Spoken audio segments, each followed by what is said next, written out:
Assalamualaikum. Dah bangun. Kencing pula. Budak Bilal ni. Umi tak ada. Ibu Ana macam ni. Abang ada. Tapi abang taklah nak angkat. Tok Cu nak angkat tak bagi. Nak Umi juga. Ibu Ana nak. Ibu Ana nak. Tapi Ibu Ana sakit.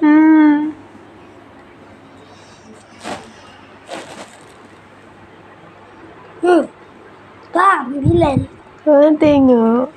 Ni dah anak buah lagi seorang. Dia kecil lagi.